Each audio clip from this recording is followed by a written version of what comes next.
On veut participer à la mise à la route de 100 000 véhicules électriques d'ici 2030. Notre point d'entrée sur ce marché, c'est débloquer la décision. C'est pas trouver le véhicule, vendre le badge, installer la borne. C'est connecter le monde traditionnel du thermique avec ce nouveau monde de l'électrique. Si les entreprises adoptent pas du véhicule électrique neuf, le grand public en aura pas à faible coût, donc on n'arrivera pas à passer à l'échelle ce projet d'électrification, alors que le véhicule électrique fait énormément de sens. En 2022, le grand public adoptait plus de véhicules électriques que les entreprises. Ça s'est inversé à fin 2025. Recharger des bagnoles, ça n'a rien à voir avec faire le plein d'essence. Il y a une équation vertueuse avec le réseau électrique qui est au cœur de l'enjeu de électrifier les usages.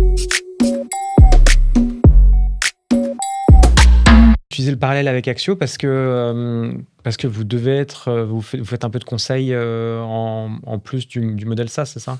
En fait, le parallèle avec toute boîte un peu dans la transition où nécessairement le client il a un nouveau sujet sur des nouvelles compétences. Il est obligé de le gérer parce qu'il y a des enjeux réglementaires si on parle des sujets bilan carbone ou des obligations actionnariales, mais il n'a jamais été confronté à ça. Donc au lieu de remplacer une solution existante, tu dois lui expliquer qu'il y a un besoin à résoudre qui a une vraie valeur pour lui. Et donc cette explication et cette évangélisation, elle est nécessaire pour pénétrer ces comptes-là. Et donc, si tu compares avec les boîtes de carbone accounting, elles font des bilans carbone, mais une fois par an, ça dure que 2-3 mois pour les petites boîtes. D'autres, c'est un peu plus dans le run. Et bah, pour réaliser ça, pour accompagner, pour porter le message auprès des bons décideurs dans les boîtes, eh bien, tu dois avoir de l'accompagnement, quoi. Et in fine, si tu veux qu'ils exploitent tes recommandations et qu'il y ait vraiment un plan d'action qui soit mis en œuvre, souvent tout seul, ils galèrent un peu. Or, bah, si ta mission, c'est l'impact et d'aller les faire bouger, faut pas avoir peur de faire un peu du boulot à leur place aussi, quitte à s'éloigner du modèle SaaS qui est moins sexy pour une mini-sphère qui est celle de la tech, mais pas celle de la transition, quoi. Et comment vous avez démarré? Ça fait 4 ans que l'équipe, elle s'est construite. L'équipe de 4. On était 3 ensemble ingénieurs de la même promo de l'X. Inès, Octave et moi, très bons copains. Octave, moi j'ai fait toute l'armée avec lui. Alix, on campait sous la même bâche avec le FAMAS dans notre sac de couchage. Donc ça faisait une grosse amitié et une envie de faire des trucs ensemble, mais on savait pas du tout qu'on allait finir par entreprendre.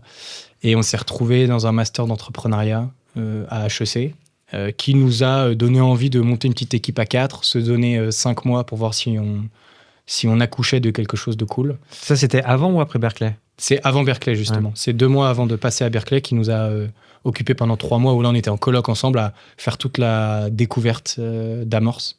Donc, c'est comme ça que ça s'est créé avec 2 profils plutôt énergie et 2 profils plutôt matap tech. Et donc, ça crée un noyau de 4 qui voulait bosser dans la transition énergétique. Et donc, vous partez à Berkeley avec l'idée? Non. On part à Berkeley avec les kilowattheures, c'est cool. La transition, c'est passionnant et on a envie de bosser dedans. Où est-ce qu'il y a des kilowattheures? On avait regardé rapidement des sujets photovoltaïques, mais très vite, on l'a écarté avec les profils d'Inès et Octave qui sont pas bons avec des fers à souder, mais bien meilleurs avec un clavier. Et donc, on a switché sur les kilowattheures de la mobilité. La recharge des véhicules, ça va être tout un bazar. Il y a peut-être des choses à optimiser. Donc, on est arrivé à Berkeley avec recharger des bagnoles, ça n'a rien à voir avec faire le plein d'essence. Il y a une équation vertueuse avec le réseau électrique qui est au cœur de l'enjeu de électrifier les usages, continuer à décarboner le mix électrique. Cette équation énergie que les ingénieurs ont bouffe en école d'ingé, bah, elle nous happait pas mal. Donc à Berkeley, on a mis 2 mois à aboutir au pain point sur lequel finalement on a démarré Nelson aujourd'hui. Qui est de se dire que les entreprises, elles doivent adopter des véhicules électriques parce que dans un premier temps, d'un point de vue impact, les véhicules neufs, ils sont toujours d'abord distribués dans des entreprises pour ensuite être disponibles sur le marché de l'occasion. Donc si les entreprises adoptent pas du véhicule électrique neuf, le grand public en aura pas à faible coût, donc on n'arrivera pas à passer à l'échelle ce projet d'électrification, alors que le véhicule électrique fait énormément de sens. Et c'est quoi la réalité de l'adoption côté consumer et côté B2B en 2022, le grand public adoptait plus de véhicules électriques que les entreprises. Ça s'est inversé à fin 2025. Aujourd'hui, 1 véhicule sur 4, neuf, est immatriculé en tant que véhicule électrique au sein des entreprises. Donc, ça a vraiment drastiquement évolué en 3 ans. Mais au début, les véhicules étaient très chers et pas forcément à la hauteur des attentes pour faire le métier. Parce qu'une flotte d'entreprise, on y viendra, mais l'objectif, c'est que le véhicule soit un outil de travail. Et donc le particulier un peu early adopter, il se motive à passer à l'électrique, il se dit que c'est bien, ses enfants lui mettent un peu la pression, il a les moyens, il y va. Donc c'est cette fameuse première phase d'adoption.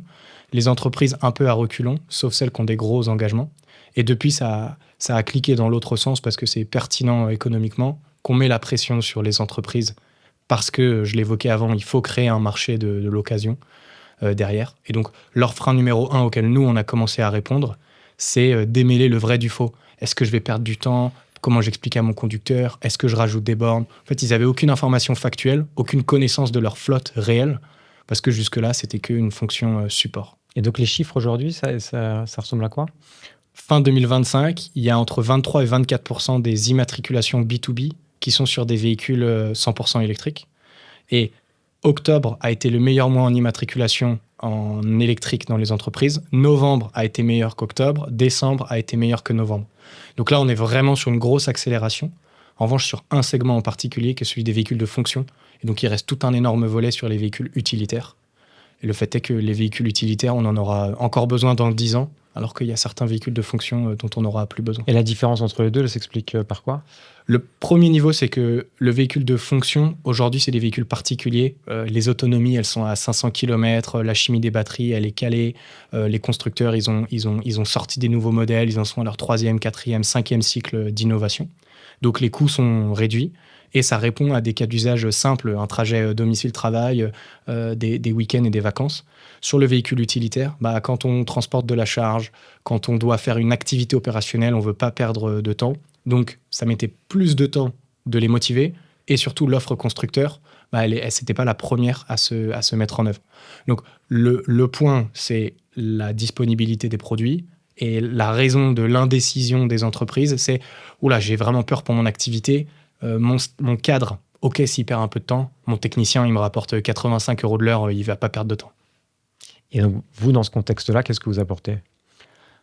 Nous, on est là pour finalement débloquer un biais cognitif chez ces boîtes-là qui fait que personne ose prendre une décision de commander un véhicule électrique. Donc nous, ce qu'on apporte, c'est des éléments rationnels en étant un acteur agnostique qui dit « Les amis, Robert, votre technicien qui répare des ascenseurs, il n'a jamais dépassé les 220 km en une journée. Les 15 fois où il l'a fait, il aurait trouvé une solution de recharge à la pause déjeuner. Voilà les arguments pour expliquer à son manager que ça va le faire. Vous pouvez électrifier Robert. » Et il se trouve que des Robert, il y en a 120.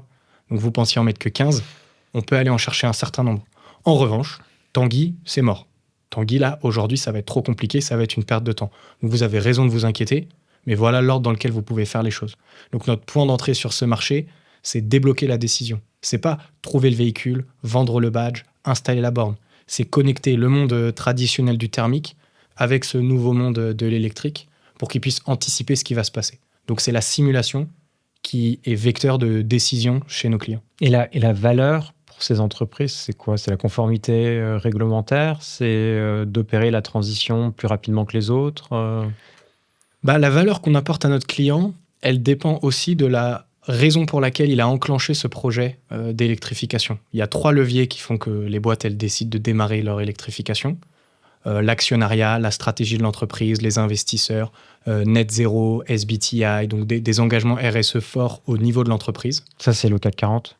C'est le CAC 40 ou des grosses boîtes sous LBO qui prennent des engagements importants parce que ça débloque des green bonds, donc des investissements additionnels. Donc tu peux avoir des grosses ETI qui se trouvent à avoir pris des engagements de décarbonation forts parce que les fonds d'investissement mettent la pression.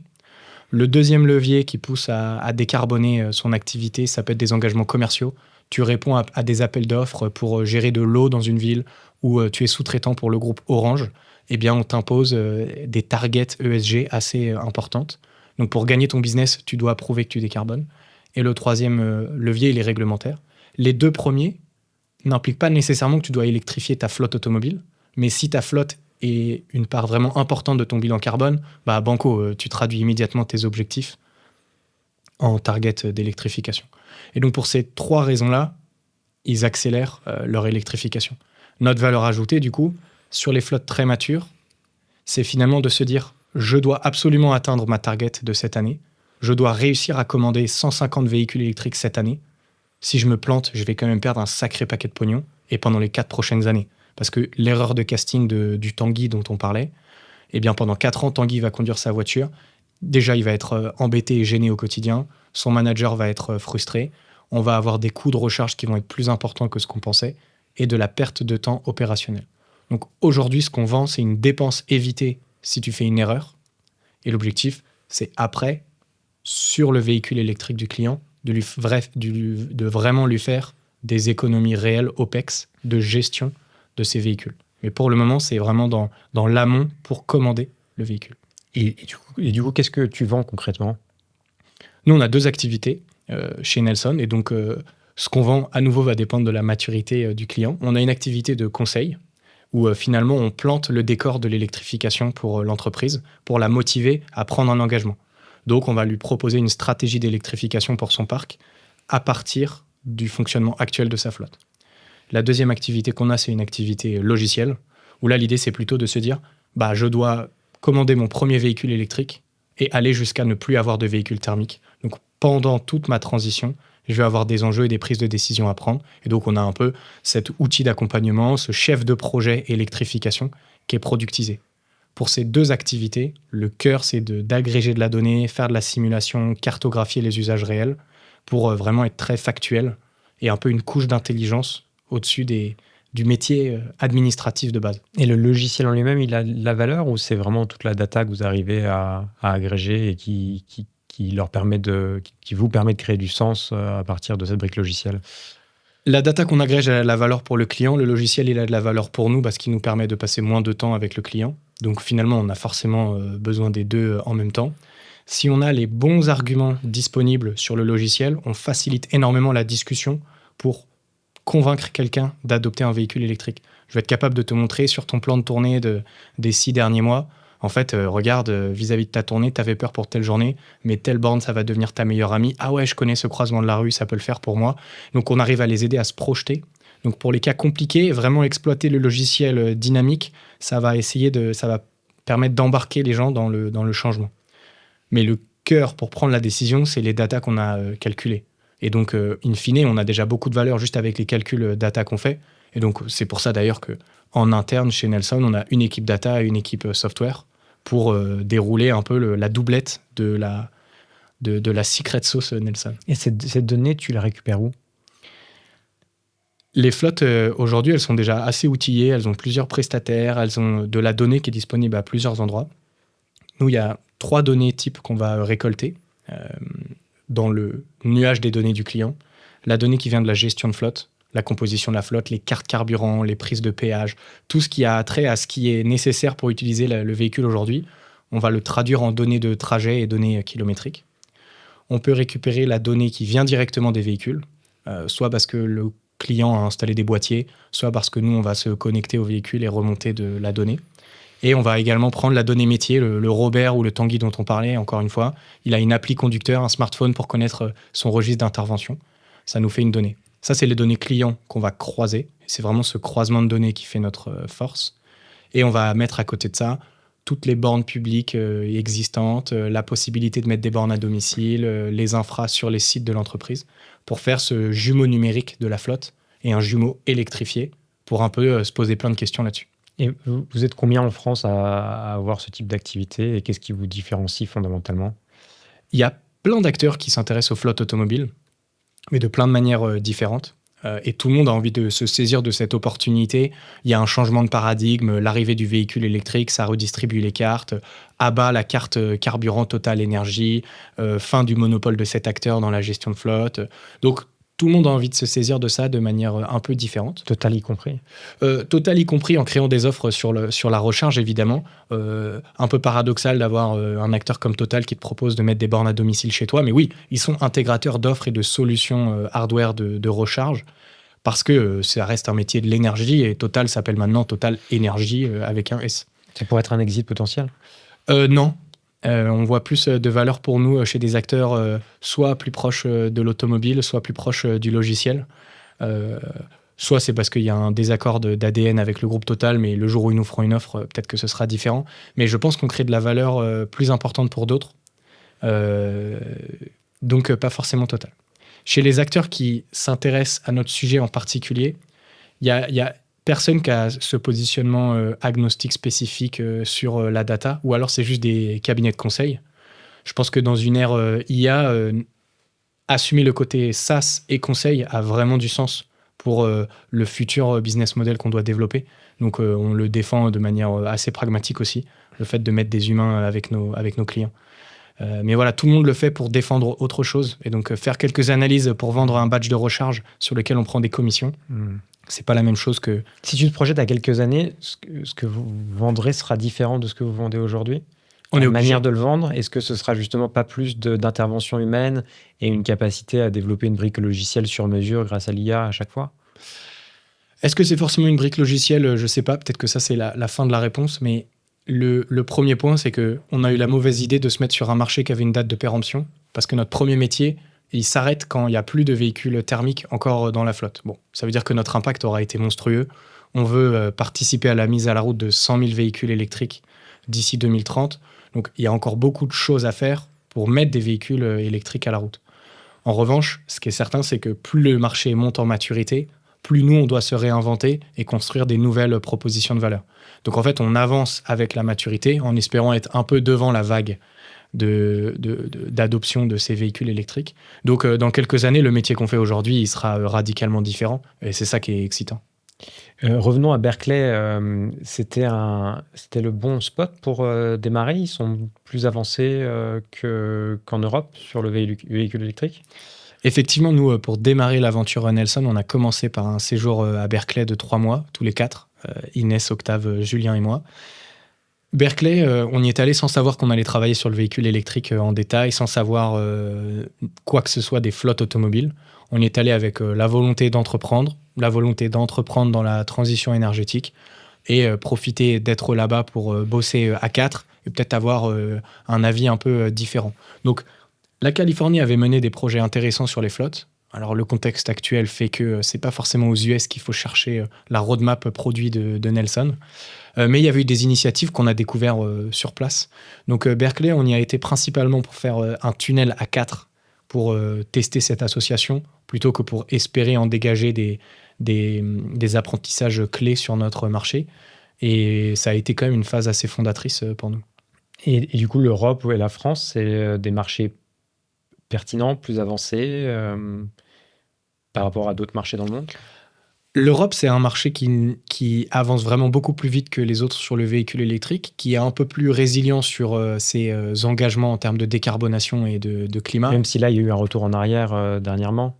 Il y a eu un retour sur les véhicules, il y a eu un retour en arrière sur la réglementation 2035, donc qui était un peu le fer de lance grand public de c'est sûr qu'on va vers le véhicule électrique. Donc il y a des grilles de lecture qu'il faut affiner sur ce sujet-là. Si on rentre dans les détails, on a effectivement allégé un peu le paquet automobile. Marginal.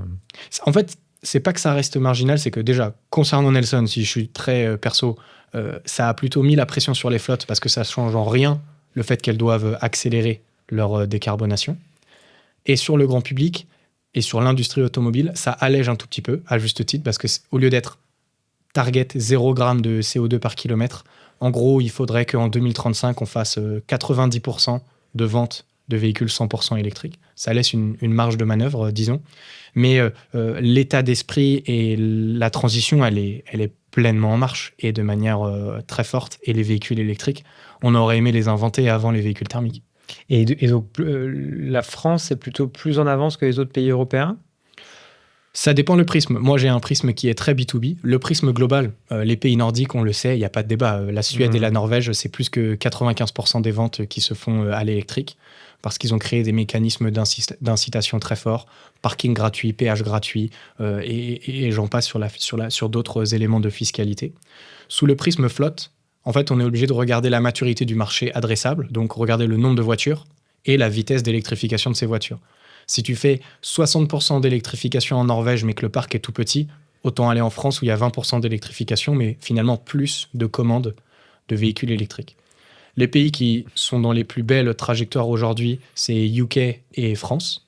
L'Allemagne a fait un gros effort et des grosses avancées en 2025 également. Les autres marchés qui ont beaucoup de volume, c'est l'Espagne et l'Italie. Un réseau de recharge beaucoup moins avancé, mais une structure assez proche de la France en termes de volume de flotte. Donc, ce sera peut-être des territoires intéressants pour nous. Tout ça pour dire, les Nordiques sont bien avancés, la France, c'est l'un des meilleurs business cases pour les véhicules électriques. Et donc, on pense qu'on est au bon endroit dans le prisme B2B et dans la pertinence du VE par rapport à un pays comme la Pologne, par exemple. Raconte-nous les débuts. C'est l'idée, qui a eu l'idée au début et comment vous avez démarré? On a démarré il y a un peu plus de 4 ans. Il n'y a aucun d'entre nous 4 qui a eu l'idée en particulier. Je pense qu'il y avait une impulsion vraiment liée à la transition. En détail, comment ça s'est passé? Finalement, j'ai rencontré Julien dans le master XHEC Entrepreneur. Et Julien et moi, on était les 2 seuls de la promo à avoir bossé dans le solaire, dans le photovoltaïque. Lui, il avait travaillé sur des projets de solaire sur pente avec du stockage hydraulique en plus pour des zones un peu insulaires. Et moi, j'avais bossé dans le photovoltaïque et des centrales de petite et moyenne taille au Chili, qui est un territoire assez dingue pour faire du solaire.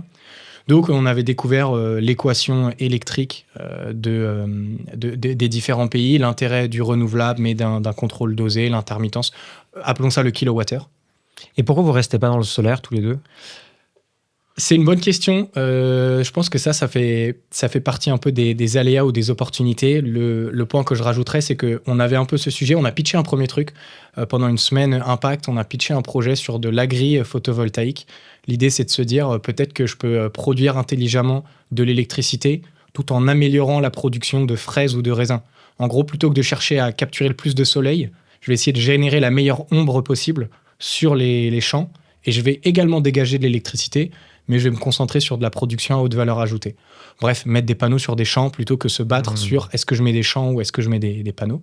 Il y a une super boîte qui existe. Un peu comme Enrise le fait sur les parcs de supermarchés, qui est une boîte du portefeuille Astérion. Ouais, évidemment, c'est lié au solaire. Peut-être que ça aurait pu nous faire aboutir à du solaire sur toiture et entrepôt. Ouais. Là, le vrai sujet, c'était l'équation avec l'agriculture pour aller sur des cas d'usage un peu différents. Et donc, ça nous intéressait pas mal. On a fait un premier pitch, c'est comme ça qu'on s'est bien rencontrés. Et en fait, il se trouve que moi, je connaissais très très bien Octave et Inès en plus, qui sont donc les 2 associés additionnels de Nelson.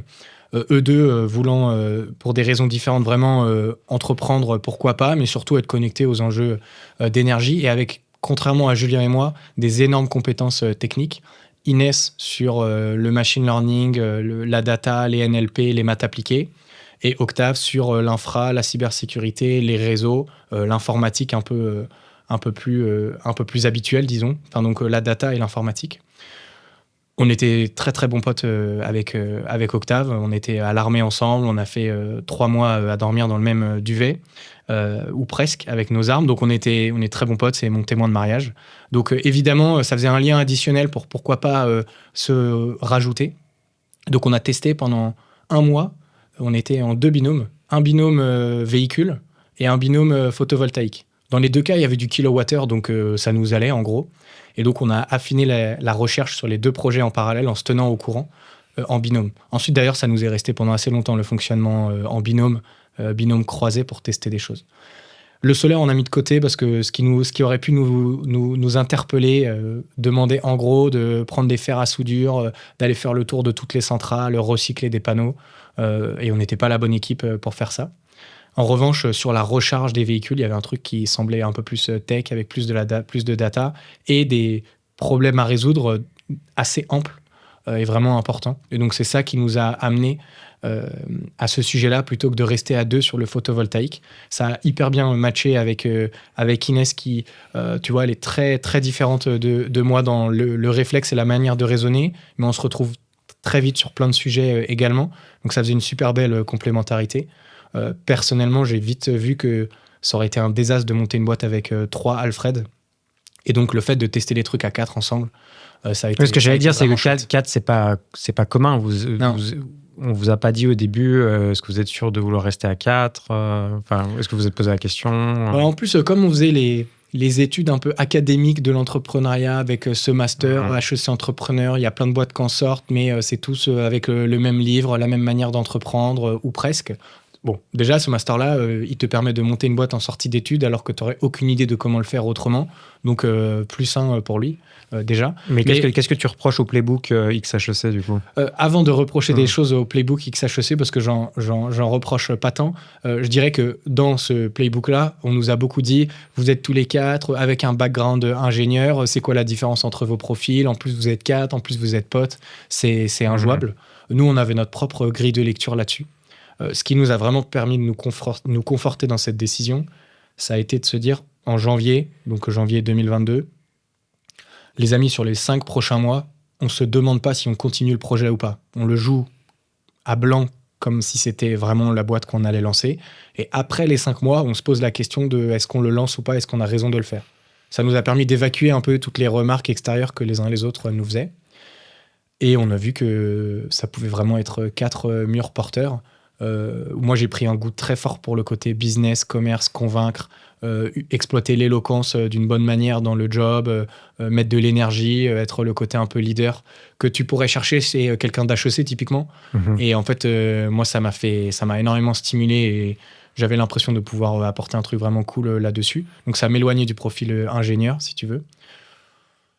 C'était facile pour toi de comprendre ça? Tu as très vite embrassé la fonction? Assez vite. Après, quand ta boîte, elle n'existe pas encore et que tu n'as rien vécu, tu ne te poses pas la question de qu'est-ce que c'est que d'être CEO d'une startup quand tu vas être 10, quand tu vas être 20, quand tu vas être 50. Aujourd'hui, pour bien dormir, je ne me demande pas si je vais être un bon CEO quand on sera 50, parce qu'il faut déjà qu'on tienne comme on est aujourd'hui. Donc à chaque phase, il faut un peu s'adapter. Mais à ce moment-là, ils m'ont fait une bonne preuve de confiance aussi que je n'avais pas trop réalisé. C'est qu'au moment où on fait cette fameuse réunion de « bon les gars, go, no go, est-ce qu'on lance cette boîte-là ?» ils ont été assez encourageants ou presque à dire en fait, on est 4 pour que ça se passe bien. Ça peut être bien qu'il puisse y avoir l'un d'entre nous qui puisse aider à trancher ou porter des décisions. Là, à ce moment-là, quand vous incorporez, vous faites un pacte d'associés, vous êtes accompagné, vous sortez d'XHEC, donc j'imagine qu'il y a quand même des advisors autour de vous. Comment ? Pour cette réflexion de lancement, on est entre nous déjà.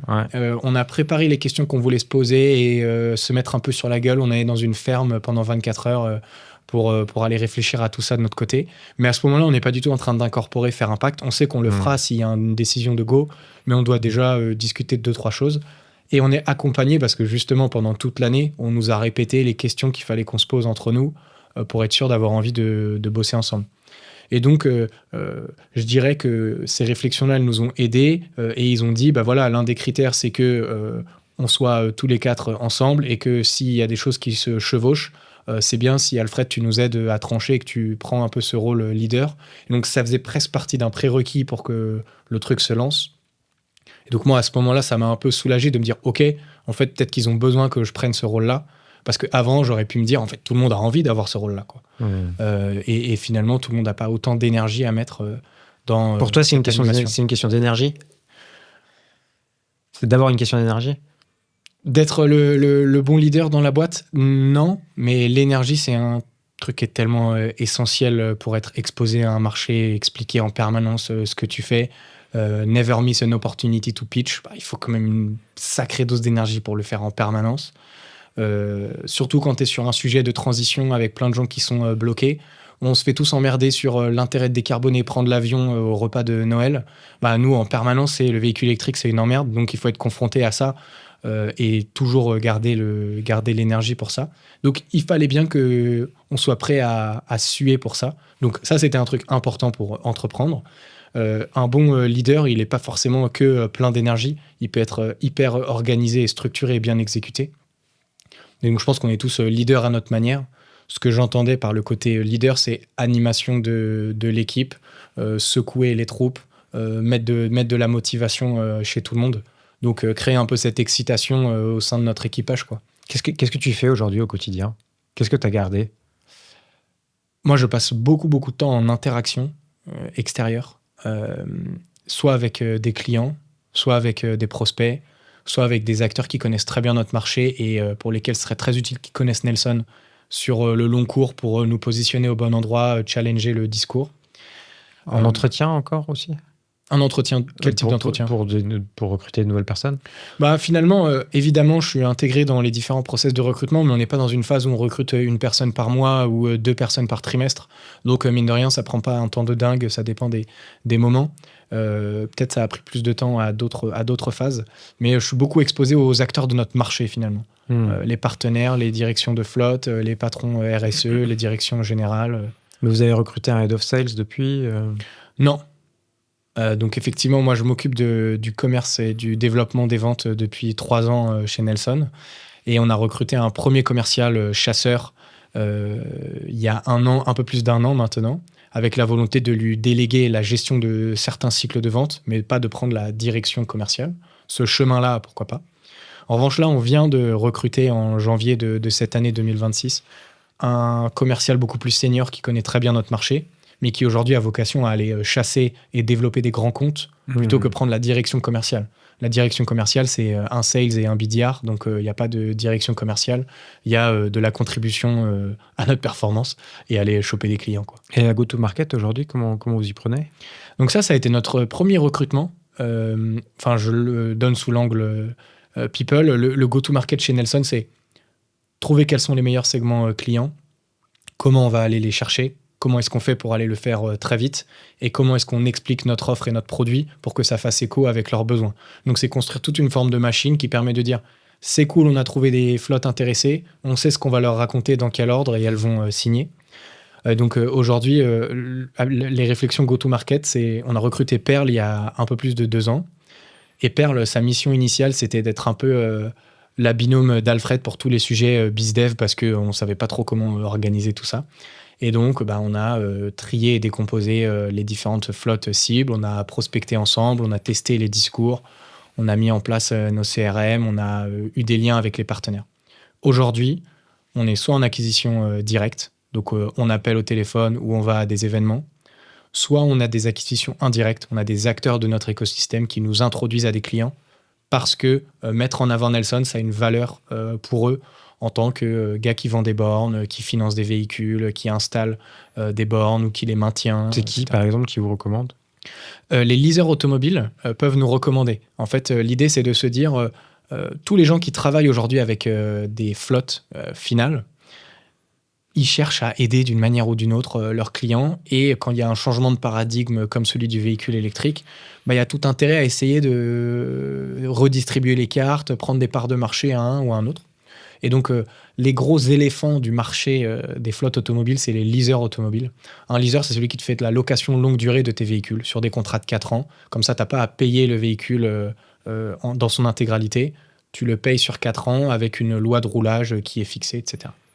Ces leasers automobiles, ils travaillent avec l'intégralité des flottes. C'est bien d'apporter des bons taux de financement, mais ils vendent plein de services en plus. Les pneumatiques, l'assurance... La gestion de certains sinistres, etc. Et donc, eux, ils peuvent nous introduire à leur flotte pour un peu densifier leur discours, être un peu plus stratégique. Donc, ils nous invitent à des cercles clients, on est invité à leurs événements, et là, on pitch devant 10-15 clients, et charge à nous ensuite d'aller convertir ça en opportunités poussées. Et qu'est-ce qui a le mieux marché parmi toutes ces stratégies-là depuis le début ? En fait, je ne le réfléchis pas pour le moment à en chercher une seule de stratégie. Déjà parce que comme on fait de la vente grand compte, on est obligé d'être multi-touch, comme on dit. Donc, on doit aller travailler plusieurs canaux en même temps parce qu'in fine, la décision, elle relève d'un genre de comité qui n'est pas formalisé, mais qui relève de 3-4 passeurs. Il y a un champion, il y a un décideur budgétaire, il y a un interlocuteur concerné, un équivalent d'utilisateur, et il y a 2-3 sponsors ou conseillers. Donc, c'est qui ? C'est le responsable des flottes, de direction achat, un peu de RSE Exactement. Les personas qu'on va viser chez Nelson, ils peuvent être évidemment ceux qui s'occupent de la flotte, ceux qui doivent acheter les véhicules et ceux qui sont responsables des objectifs de décarbonation. Donc, directeur de flotte, direction des achats et direction RSE. Et dans la boucle, on a toujours la direction générale, la direction financière et la direction des opérations. Donc, à la fin, pour faire de l'acquisition client, on doit rentrer par les gros décideurs, prouver par les gestionnaires de flotte l'intérêt, avoir un partenaire qui nous recommande. Comme ça, on les encercle et c'est comme ça qu'on peut réussir à signer. Donc, on a cette approche vraiment centrée sur les comptes plutôt que centrée sur les leads. Et donc, ça, c'est toute cette stratégie commerciale, elle est hyper intéressante. C'est une toile d'araignée mathématique à résoudre à chaque fois. Raconte-nous une chose qui t'a surpris depuis le début positivement et au contraire une chose qui t'a surpris négativement en termes de développement de l'activité. Est-ce que tu pensais que ça allait aller aussi vite Je commence par quelque chose qui nous a surpris très positivement et qui ensuite a mal tourné, mais qui est... Enfin, mal tourné. Notre premier client Nelson, la raison d'être de lancer Nelson, c'était une première flotte automobile qu'on a rencontrée, qui est une flotte qui s'occupe d'opérer et de réparer des ascenseurs. Donc en fait, ils ont des techniciens partout qui se déplacent. Il n'y en a pas non plus 1000 des ascensoristes.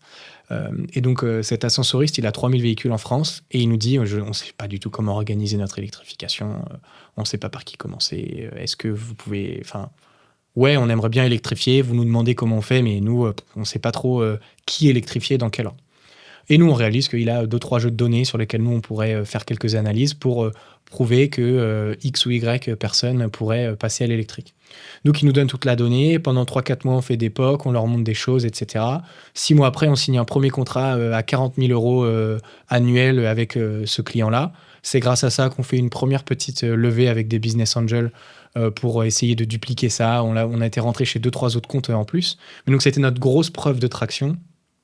Et on était très content de ne pas faire une levée avec des slides, mais de dire, en fait, on a 3-4 clients, dont un qui a signé un vrai deal. On pense qu'on peut dupliquer. On serait pas venu toquer à votre porte si on n'avait pas ce premier truc. On fait 1 an avec lui, et depuis, on ne bosse plus avec ce client-là. Et donc ça, c'est un apprentissage intéressant pour nous. On disait qu'on a un marché qui a une date de péremption. C'est sûr que les clients, ils vont s'organiser, ils vont recruter des gens pour gérer leur électrification. Nous, on veut absolument pas de churn parce qu'il nous faut une flotte de véhicules la plus grosse possible pour travailler demain sur les véhicules électriques de ces clients-là. Et donc, cette aventure avec ce client, à la fin, c'est pas très grave qu'on bosse plus avec lui parce que parfois, il faut savoir dire non au premier gros client. Mais c'est lui qui nous a dit qu'il poursuivait pas. Et donc, nous, personnellement, on était là à se dire, oula, ça remet tout en question, ça sert à rien ce qu'on fait. Derrière, ça nous a affiné le discours et permis de signer bien d'autres clients. Mais donc, c'est à la fois une grosse anecdote positive de l'histoire de Nelson et à la fois quand même un truc qu'on a fini par enterrer ou qu'on essaye de relancer, mais le groupe s'est complètement réorganisé. Et donc, je me souviens en particulier du pitch que j'ai fait au PDG de cette boîte-là en France, qui était un moment de dingue tous les 4 où c'était vraiment sympa. Et du coup, qu'est-ce que vous en avez tiré comme enseignement pour rester chez ces clients-là ? À ce moment-là, on espérait juste développer un logiciel et que tout le monde voit qu'avec notre logiciel, tout va pouvoir être fait. Et donc, je pense que ça nous a permis de réaliser un peu l'ambivalence qu'on devait avoir ou un peu hybrider notre modèle, à savoir faire des analyses pour le compte des clients pour leur cuisiner les résultats et également leur montrer l'intérêt du positionnement logiciel. Et donc, on était dans une phase où on voulait à tout prix leur vendre le logiciel et que ça marche sur le logiciel, alors qu'en fait, ça faisait que 6 mois qu'on existait et on a mis plutôt 2 ans à avoir un truc productisé qui fait vraiment du sens, qui a suffisamment de fonctionnalités pour que ça réponde aux besoins globaux. Donc, ça nous a fait un tout petit peu plus assumer que le consulting allait démarrer notre activité. Et ça nous a également montré la complexité de la vente grand compte. Donc, ça fait écho à ce qu'on disait. Juste un champion, ça suffit pas. Quand ils font une réorganisation tous les 3 ans, tu as intérêt à avoir des customer success qui ont identifié ça et qui ont croisé les différents interlocuteurs de ces boîtes-là. Donc, sur les deals d'après, on s'est organisé un peu autrement, mais ça n'a pas créé d'énormes pivots pour nous pour autant. L'IA, ça a changé votre activité depuis 2 ans ? L'IA au sens de GenAI, non. L'IA, elle a toujours été présente pour développer plein de choses côté data. Donc, en fait, intuitivement, enfin, de manière intrinsèque, naturellement, quand tu manipules beaucoup de volume de données, tu fais de l'IA et tu améliores ta gestion de la donnée dans tes algos de base. Donc, ça a toujours été présent. Pour coder en interne, c'est très utile pour les équipes techniques, mais avec des outils Copilot simples. Je pense que l'IA, elle va beaucoup secouer le métier de la gestion de flotte et qu'il y a une opportunité à saisir à cet endroit-là, qui va mettre du temps parce que c'est un métier qui va très doucement. Donc, pour le moment, il n'y a pas eu de soubresaut nous concernant parce qu'on est sur un marché poussiéreux. Mais s'il est poussiéreux, il y a une opportunité à saisir assez vite là-dessus. Il faut simplement que notre grille de priorité, ce soit pas utiliser l'IA, mais ce soit quel est l'ordre dans lequel on a le plus de valeur pour le client. Et ça, c'est difficile à démêler. Explique pourquoi c'est difficile. C'est difficile à démêler parce que, en fait, il y a une rupture technologique avec l'IA, certes. Donc, on se dit on peut digitaliser le métier de la gestion de flotte. Il y a une autre rupture technologique, on peut accéder à la donnée des véhicules de manière beaucoup plus facile. Il y a une autre rupture qui n'est pas technologique, c'est plus des litres d'essence, c'est des kilowattheures. Il y a une autre rupture il faut que je mette des infrastructures de recharge, alors qu'avant, j'ai jamais mis une cuve à essence au domicile de mes collaborateurs. Donc en fait, toute l'organisation du métier de gestion de flotte, on est passé d'un métier administratif, j'achète des bagnoles et j'aide mes conducteurs, à un métier où la direction générale, la direction RSE demande des comptes sur la décarbonation, le budget CAPEX des infrastructures se rajoute, le métier peut être impacté, et j'ai de la donnée et des choses dans tous les sens. Peut-être que j'ai beaucoup trop de people pour gérer ma gestion de flotte. Donc en fait, tu as des gestions de flotte qui se modernisent, elles s'électrifient, elles se connectent, tu as des nouveaux outils technologiques que tu peux exploiter. Donc en fait, il faut repenser ce métier-là. Et dans quel ordre est-ce que tu le fais ? Est-ce que tu commences par les aider sur les infras de recharge ? Est-ce que tu commences par les aider à avoir des véhicules moins chers ? Est-ce que tu automatises leurs tâches ? Mais en fait, leurs tâches, elles sont à faible valeur ajoutée, puisque c'est gérer leur logiciel à leur place. Donc, c'est pas forcément là que tu vas être le plus disruptif. Donc, nous, on préfère commencer par tous les enjeux liés à la recharge et aux véhicules électriques avant de agentifier le métier de gestion de flotte. On pense que le client, il fait plus d'économies sur ces sujets de recharge d'infrastructures et de gestion de ces véhicules électriques que sur la digitalisation du métier qui existe déjà. Je pense qu'à la fin, les deux vont se combiner, et c'est la vision qu'on a avec Amiral Nelson. Mais ça met un peu de temps de vraiment connaître la priorité business du client. C'est peut-être que ce sera peut-être le narratif de la série A. J'espère, parce qu'on ne va pas pouvoir tout craquer en 2-3 ans. Pour autant, avant de réfléchir au narratif de la série A, on voit que là, les flottes, elles sont en train de se secouer, de bouger, qu'il y a des choses qui évoluent vite, qu'on a des discours qui ne fonctionnent plus ou plus assez bien. Tu parles de quel discours ? Typiquement, un commercial itinérant qui a un véhicule de fonction, avant, il fallait le rassurer sur le fait qu'il allait trouver des bornes sur son chemin. Maintenant, ça coûte juste moins cher, il passe à l'électrique, point barre. Donc, il se sent obligé de passer à l'électrique, parce que sinon, ça lui coûte trop cher sur son salaire. Donc maintenant, il faut plutôt l'accompagner dans l'utilisation de son véhicule électrique, ou alors le rassurer sur demain, tu vas trouver ta borne. Donc, pour adresser ce marché des véhicules de fonction, il y a des choses à réinventer, ce qui est hyper excitant parce que depuis le début, on attend ce moment où il y a trop de véhicules, véhicules électriques. Donc, on doit vite construire des nouvelles propositions. Donc, le narratif de la série A, il ne m'importe pas beaucoup. Ce qui m'importe, c'est qu'on ne passe pas à côté d'un axe de valeur énorme chez le client. En fait, potentiellement, on doit redémarrer des choses à zéro assez vite et être ouvert à pivoter d'une certaine manière. Et on verra bien où ça nous mène. Et ça va poser de nouveaux problèmes, le développement des véhicules, le fait que les véhicules électriques deviennent majoritaires ? Si ta question, c'est d'un point de vue, est-ce que nos infras de réseau électrique, elles sont capables d'absorber ça ? Il n'y a aucun souci là-dessus. Est-ce qu'on est capable de fournir l'électricité dont on a besoin pour ces recharges en France, beaucoup plus qu'ailleurs ? On exporte 100 TWh d'électricité par an en France à des pays européens pour lesquels les prix des interconnexions ne sont pas super intéressants. Donc on perd pas mal d'argent, sauf si on pouvait négocier mieux ce tarif européen. Donc en fait, on a tout intérêt à consommer de l'électricité en France et à continuer à électrifier. C'est pas Versailles ici, mais en fait, il y a de l'électricité disponible. Donc il n'y a pas de débat là-dessus. Donc on est prêt à absorber ça. Ça peut poser d'autres problèmes très locaux si d'un coup il y a des énormes appels de puissance à un endroit spécifique. Mais en fait, toute l'ossature numérique de modulation de puissance, etc., sait absorber ça.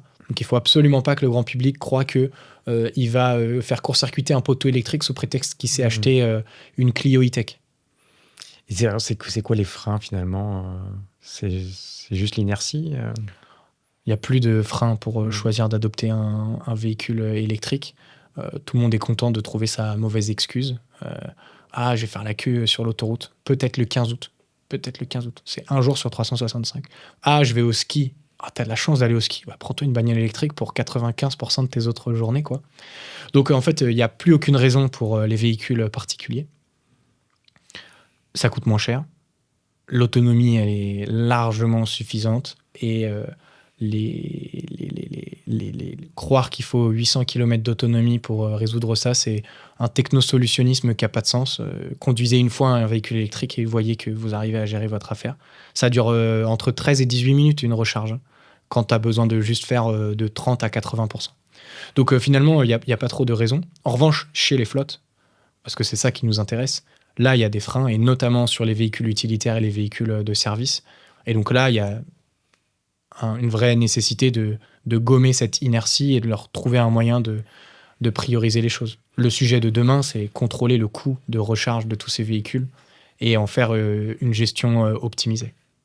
Et ces entreprises, elles s'achètent des véhicules de quelle marque, de quel pays? Tu vois les véhicules chinois arriver massivement en Europe? Les entreprises, elles ont très souvent été monoconstructeurs, souvent soit chez Renault, soit chez Stellantis, en tout cas pour les entreprises qui sont en France. Elles avaient très peu remis en question ces accords monoconstructeurs qu'elles avaient. Pas mal d'entre elles qui étaient double constructeurs. Aujourd'hui, elles n'en sont pas à remettre complètement en question les accords qu'elles ont avec les constructeurs. Elles auraient pu le faire avec l'arrivée des véhicules chinois pour électrifier. Entre-temps, la réglementation a fait que les véhicules sont éco-scorés ou pas, et donc en fait, tu as des pénalités si tu choisis des véhicules qui sont non-européens. Il y a quelques nouveaux constructeurs et les flottes s'ouvrent à des nouveaux constructeurs parce qu'il y a des modèles plus intéressants dans d'autres gammes. Mais je pense qu'elles vont continuer à aller chercher avec les constructeurs français. Évidemment, les autres constructeurs sont encore présents et auront des parts de marché comme ils en ont déjà. Ça, c'est côté B2B. En revanche, sur le reste, l'adoption et l'arrivée des constructeurs chinois et des véhicules, c'est absolument délirant. Et leurs véhicules sont pas seulement des véhicules moins chers, ils sont vraiment bien faits. Donc ça, j'invente rien en disant qu'ils ont de l'avance. Et je connais pas précisément ces industries, mais c'est intéressant de voir ce qui se passe. Et le véhicule autonome, tu le vois arriver à quelle échéance? Là-dessus, moi, pour être honnête, l'arrivée du véhicule autonome, j'ai pas un avis très précis dessus, parce qu'il a plutôt vocation à remplacer soit du transport à la personne, soit de l'utilisation personnelle. Le véhicule qui nous intéresse, c'est le véhicule qui est un outil de travail dont on aura encore besoin dans 10 ans pour réparer des pompes à chaleur, pour réparer des bâtiments, pour nettoyer ou pour livrer. Donc les véhicules outils de travail, il y a un humain qui est dedans et il fait son job en dehors de son véhicule. Donc ce véhicule autonome, est-ce qu'il touchera les flottes d'entreprises? Je n'en sais rien. Tu vois pas encore, du grand public? Non, du tout. Et pour ce qui est du grand public, je ne connais pas du tout assez. Mais Tesla a quand même fait des grosses annonces sur la manière avec laquelle ils voulaient opérer le véhicule autonome et arrêter de commercialiser des véhicules comme ils le faisaient jusque-là. Donc il y a clairement des sujets, mais ça touche pas notre marché. Aujourd'hui, on est focus sur nos amis les flottes. Mais du coup, si votre métier, c'est d'accélérer l'électrification des flottes, une fois qu'on dépasse 80 ou 80% d'électrification, à savoir, c'est quoi, horizon 2030, 2032, 2035 au plus tard, vous servez à quoi à ce moment-là? Tu vois, ça fait 3 ans que dès que je pitch Nelson, on me dit « Mais les gars, vous faites quoi après la transition ?» Et donc, effectivement, si tu résumes mal ce qu'on fait, on peut se dire qu'on a eu la pire idée que d'aller sur un marché qui a une date de péremption et que notre boîte, elle va mourir dans 5 ans. Si on fait rien d'autre que ce qu'on fait aujourd'hui et que le marché s'électrifie à cette vitesse-là, déjà la mission d'impact, on l'a remplie. Pour autant, notre mission d'entrepreneur, c'est sûr qu'il y a une vocation à se dire, puisqu'on a mis les bons véhicules électriques aux bons endroits et qu'on a résolu le problème qui aujourd'hui représente 80% de la flotte, à savoir tous les véhicules thermiques, ça nous met aussi en bonne posture pour développer les nouveaux services qu'il faudra sur les véhicules électriques de nos clients. Donc en fait, c'est un pari qu'on a fait, de nous se positionner sur les véhicules thermiques des flottes actuelles, plutôt que sur la très fine partie de véhicules électriques qu'ils avaient pour le moment. Donc il ne fallait pas qu'on aille sur un marché qui a très peu de proportions à payer et qui est tout petit, et donc on se concentre uniquement sur les véhicules électriques. Ça implique donc nécessairement que nous, on doit hybrider notre modèle au sens être utile sur les véhicules thermiques et sur les véhicules électriques. Et la raison d'être de la stratégie de Nelson, c'est de se dire, on est un acteur agnostique. On contrôle toutes les données de gestion de commande des véhicules. Donc on sait, avant tout le monde, combien il y aura de véhicules électriques chez nos clients et où est-ce qu'ils seront et qu'est-ce qu'ils feront. On sait comment ils vont se recharger, avec quel prestataire de recharge est-ce que ça va être exploité. Donc en fait, on est en très bonne posture pour dire, écoutez les amis, maintenant qu'on a mis une voiture électrique dans les mains de Robert, on va aller faire en sorte que ça vous coûte beaucoup moins cher au kilowattheure. On va aller l'accompagner dans son quotidien. On va en fait devenir le gestionnaire de la recharge de toutes les choses liées à la vie du quotidien de Robert. Donc en fait, on va se positionner comme une couche d'intelligence connectée au métier de la recharge et de l'électricité chez ces flottes qui n'ont jamais manipulé du kilowattheure avant. Empiriquement, toi, tu as même dit 80%. Moi, j'estime qu'à partir de 30% de véhicules électriques chez nos clients, il y a une propension à payer pour des nouveaux services. Donc en fait, c'est ce qu'on est en train de développer maintenant, le futur de la gestion des véhicules électriques. Et donc la levée de fonds qu'on boucle là, elle est là pour que dans un an, on ait une offre claire et un produit clair. Et on a déjà des pistes, mais on ne peut pas tout évoquer, sur la gestion des véhicules électriques. Donc l'horloge tourne, mais la position qu'on s'est créée aujourd'hui, elle nous a vraiment offert une place à la table de poker pour saisir un truc en plus. Tous les autres acteurs qui font des choses sur le véhicule électrique ne savent pas encore exactement comment ça fonctionnera dans 5 ans. Nous, on s'est acheté une emprise intéressante en bossant sur le sujet de transition. Donc, on va capturer l'après grâce au pendant. Donc, ton premier job, c'est d'être CEO.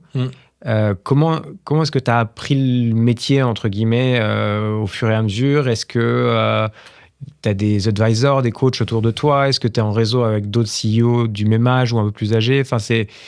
Comment est-ce que tu arrives à avoir une posture réflexive sur qu'est-ce que c'est être un bon CEO au quotidien? C'est sûr que ce poste de CEO d'une startup qui bouge assez vite, déjà, le métier il change tous les 6 mois. Et de mon point de vue, tant que tu ne l'as pas vraiment expérimenté, tu ne peux pas du tout t'y projeter ou savoir ce qu'il faudra faire. Donc, il faut juste mettre les mains dans le cambouis pour voir ce qu'il en est. Le bon conseil qu'on nous a donné depuis le début et que moi j'ai appliqué, mais comme un malade depuis le début, c'est que dès que je me pose une question et que je cherche une bonne pratique, je vais discuter avec quelqu'un d'autre, lui poser la question et trouver un entrepreneur. Notre allégorie, c'est avoir des grands frères et des grandes sœurs et des grands oncles et des grandes tantes. Et donc moi, j'ai un réseau de gens que j'essaye de revoir et rediscuter. Il y en a qui sont en train d'entreprendre au même stade de maturité que nous, d'autres qui ont des boîtes qui ont 6, 7, 10 ans, et d'autres qui ont fait 5, 6 boîtes depuis, qui sont beaucoup plus expérimentés. Comment tu arrives à naviguer entre les conseils qu'on te donne? Le vrai cœur du sujet, c'est que pour réussir à bien naviguer dans les conseils qu'on te donne, il faut accepter que tu vas discuter 1 heure et potentiellement il y a 8 minutes qui vont être utiles. Donc déjà, il ne faut pas arriver en se disant et au bout de 3 minutes, ça va être d'une utilité de dingue. Donc ça, faut accepter que ça va te prendre du temps. Au début, on rencontrait beaucoup pour ensuite se concentrer sur certains et donc être bien accompagné, trouver des pseudo-advisors ou des mentors ou des gens. J'ai découvert la puissance du déjeuner, mais il ne faut pas faire des déjeuners de 2 heures. Donc, in fine, vraiment, je ne sais pas exactement... Et tu dirais que tu as un bon filtre? Parce qu'il peut y avoir une propension d'ex-entrepreneurs à donner des conseils et c'est pas toujours simple. En fait, le sujet, c'est pas d'avoir le bon filtre pour moi, pour réussir à choper le bon conseil. C'est de poser la même question à 3-4 personnes, choper les 3-4 avis, espérer tomber sur des gens qui te disent « m'écoute pas, mais voilà juste ce que moi j'ai vécu » plutôt que « fais ça ». Si tu récupères les 3-4 options, ensuite, tu te dis, il y a des divergences, donc c'est à moi de choisir ce que je veux vraiment en faire. Et donc là, tu finis par avoir ta propre opinion. Manque de peau, ça te demande 4 discussions d'1 heure avec 8 minutes d'utilité à chaque fois. Donc c'est cher l'avis ou le conseil. Mais en fait, on a une chance que je n'avais pas réalisée en tant qu'entrepreneur, c'est que parce que tu es fondateur, tu as un pseudo-statut qui fait que les gens te répondent, sont chauds pour discuter et voient que... Pas parce que tu es dirigeant d'entreprise, c'est pas pour leur ego, mais ils se disent que tu t'es motivé à aller faire plein de choses. Ce qui est le cas de tous mes potes qui font plein d'autres jobs. C'est aussi un job en tant que tel. Et donc, les gens sont dispo, sont prêts à raconter. Donc, tu demandes des conseils et ils te donnent un peu plus. Donc, ils aiment bien raconter leurs histoires aussi. Et donc depuis le début, Nelson, on s'est pas mal entouré de pas mal de monde parce qu'on savait qu'il fallait qu'on ait la maturité de fondateur de 35 ans en ayant 25, parce que sinon on n'allait pas réussir à faire un gros truc. Et puis ça fait du sens aussi vis-à-vis de là, bosser avec Asterion sur la deuxième partie de vie de Nelson. Pour moi, ça fait vraiment écho à cet ADN qu'on a eu depuis le début, nous, et qu'on peut productiser au sens se rapprocher de certains et créer des trucs dans la durée. Et tu penses pas que pour apprendre, on n'a pas le choix que de se planter parfois ? Bah, typiquement, ma réponse à ça, c'est que j'ai l'impression que ce qui m'a guidé vers l'entrepreneuriat, c'était la volonté de me prendre un mur. Pourquoi je dis ça ? Parce qu'en fait, mine de rien, tu grandis avec une cuillère en argent dans la bouche quand tu as la chance d'avoir des parents qui ont les moyens, que tu fais les bonnes études, que tu n'as pas d'autres problèmes dans ta vie, donc tu peux rentrer en prépa et gérer tes concours parce que tu as l'impression que la vie, elle est facile, parce qu'en fait, tu es quand même dans un truc assez doré. Et puis, si les concours se passent bien, tu intègres une bonne école, et j'ai eu la chance de faire ça. Et donc, après, tu t'es dit, bon, j'ai pas fait un seul choix, mais d'après le discours global, j'ai l'impression que c'est assez cool ce qui s'est passé. Il faudrait peut-être qu'il y ait des vraies galères. Moi, je suis un gros compétiteur, mauvais perdant, mais j'aime bien sortir de ma zone de confort en permanence. Et donc, l'entrepreneuriat m'a guidé à essayer de se manger des murs et se planter un peu. Donc, oui, pour apprendre, il faut se planter. Est-ce que c'est se planter ou c'est juste vivre plein d'expériences différentes et rebondir ? Là, je vais rentrer dans un... C'est quoi une situation où tu as réagi en mauvais perdant depuis le début de Nelson ? Quand tu as perdu le plus gros client là, dès le début ? Non, réagir en mauvais perdant... Je reprends ton expression. Ouais, bien sûr.